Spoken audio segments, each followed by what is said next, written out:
sujet d'intervention, c'était l'IA générative. Comment ça s'intègre, qu'est-ce qu'on en fait, c'est quoi les risques, c'est quoi les conséquences de l'intégration d'IA générative dans les systèmes d'information aujourd'hui. C'est un outil qui est à la fois je dirais, exploité par les attaquants et par aussi les responsables de la sécurité.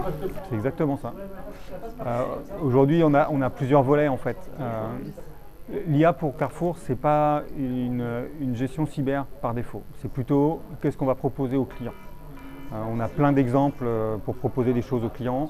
La partie cyber, elle arrive dans un deuxième temps chez nous. Plutôt comment on va gérer cette IA qu'on propose aux clients. C'est quoi le risque, c'est quoi les problèmes qui sont liés à cette IA, comment on gère la data, comment on gère les différents accès qu'on va avoir derrière, comment on gère la sous-couche de l'IA et quelles réglementations nous, on va mettre en interne pour protéger les systèmes qui sont mis en place. C'est la direction IT qui a piloté le projet pour le métier. Là, c'était le e-commerce en priorité et après, ça a été la supply chain et récemment, enfin depuis hier, c'est le service RH. Le service RH, c'était une demande sur l'IA qu'ils avaient. Ils voulaient avoir un chatbot un peu évolué qui fasse une FAQ sur les réponses, enfin les questions les plus communes qu'on trouve chez Carrefour. Typiquement, je viens d'avoir un enfant, c'est quoi les actions que je dois faire au niveau des RH? Je vais déménager, qu'est-ce que je dois faire?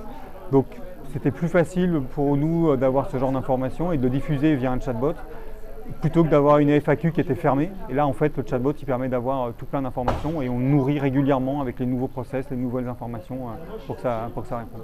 Donc, tout IA a besoin d'être entraîné. C'est le problème. Pour les RSSI, c'est le problème.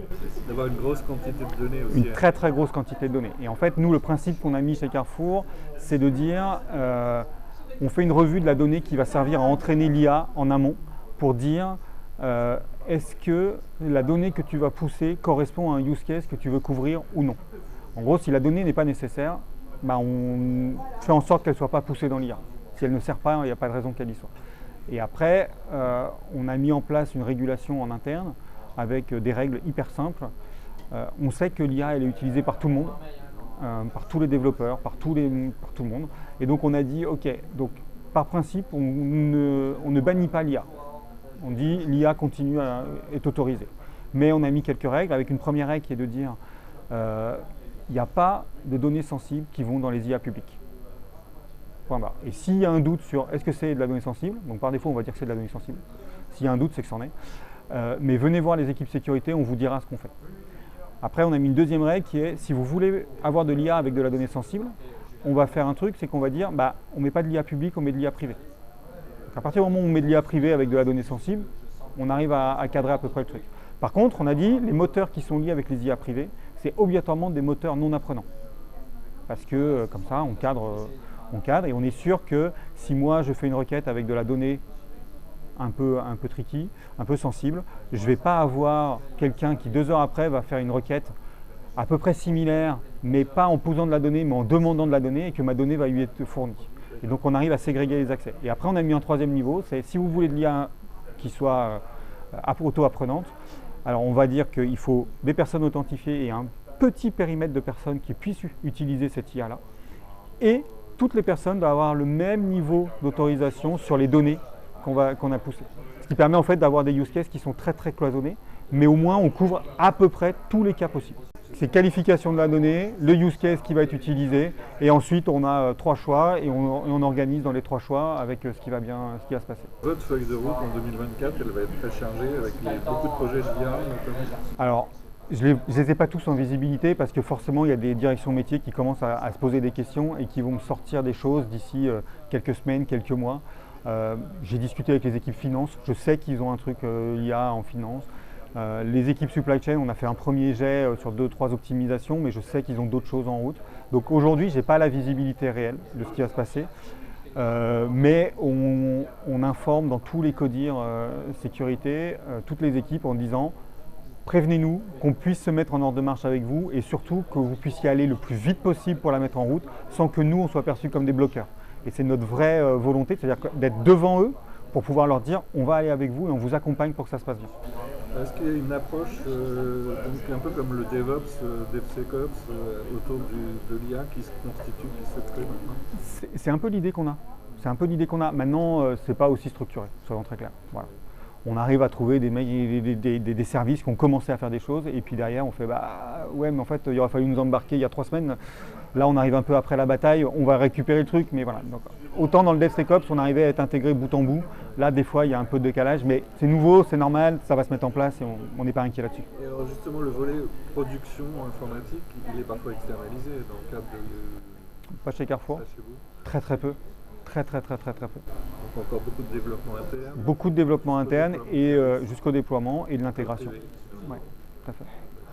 Voilà. Donc on est déjà multi-cloud et en plus on travaille avec des sociétés type Cloudflare justement parce qu'ils nous protègent de certaines informations et qu'ils ont eux intégré des mécanismes à l'intérieur de leur système qui nous permettent d'avoir un peu de recul sur ce qui se passe réellement. Donc il y a des mécanismes d'IA, il y a plein de choses avec lesquelles on discute, mais qui nous permettent d'avoir nous du recul sur les choses et d'avoir un pré-traitement de l'information. Est-ce que les analyses vont aller jusqu'au traitement de flux en temps réel? Oui. C'est déjà le cas aujourd'hui? Ce n'est pas le cas. Aujourd'hui, on fait du post-incident ou du post-traitement. On a 2 cas qu'on traite là-dessus. Un cas sur la fraude, où en fait ça nous permet de déterminer des nouveaux patterns de fraude avec des signaux faibles.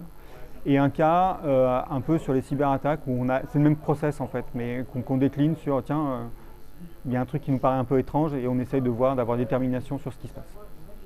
Est-ce que vous êtes inquiet, j'allais dire, par rapport à la consommation énergétique de ces traitements? Carrefour est inquiet sur ce genre de choses. Carrefour est très impliqué dans le Green IT. Voilà. Donc on fait les choses en se posant la question, toujours. C'est pour ça qu'on a beaucoup de nos IA qui sont des IA privées et donc dont on manage le hardware pour justement avoir un contrôle et avoir au moins une visibilité et les indicateurs qu'il y a derrière. Et en règle générale, justement, ce hardware, c'est des fermes de serveurs, c'est des choses assez pointues. Oui, c'est du clustering de serveurs, c'est des fermes, c'est souvent des GPU, souvent des applications serverless aussi pour faire un peu de rendu, il y a un peu de tout derrière en fait, ça dépend comment ça s'implémente. C'est ça. C'est pas une complexité, c'est un nouveau domaine à appréhender, mais c'est pas une complexité. En tant que tel, c'est pas une complexité. C'est juste, faut comprendre ce qui se passe et puis être au niveau de ce qui se passe pour pouvoir continuer à être dans les bonnes conditions de travail. Mais c'est pas une complexité. Est-ce que l'impact de ces nouveaux projets sur la DSI est important? Vous avez dû réorganiser un petit peu les équipes? On n'a pas réorganisé les équipes. Du moins en cyber, on n'a pas réorganisé les équipes. Maintenant, en développement, on a spécialisé certaines équipes. Mais en cyber, on n'a pas réorganisé les équipes parce qu'en fait, c'est un traitement comme un autre. C'est une information comme une autre et on la traite comme les autres. Après, on a certaines personnes qui sont un peu plus habituées à manipuler ce genre de choses et qui vont aller tester, qui vont aller regarder ces genres de choses, qui vont être un peu plus ouverts à ce genre de technologie. Mais il n'y a pas de réorganisation spécifique à ce sujet-là. On a des tests en cours, on a des POC en cours, on est toujours en train de tester et de POCer plein de choses. Donc voilà, après moi je n'ai pas d'avis particulier.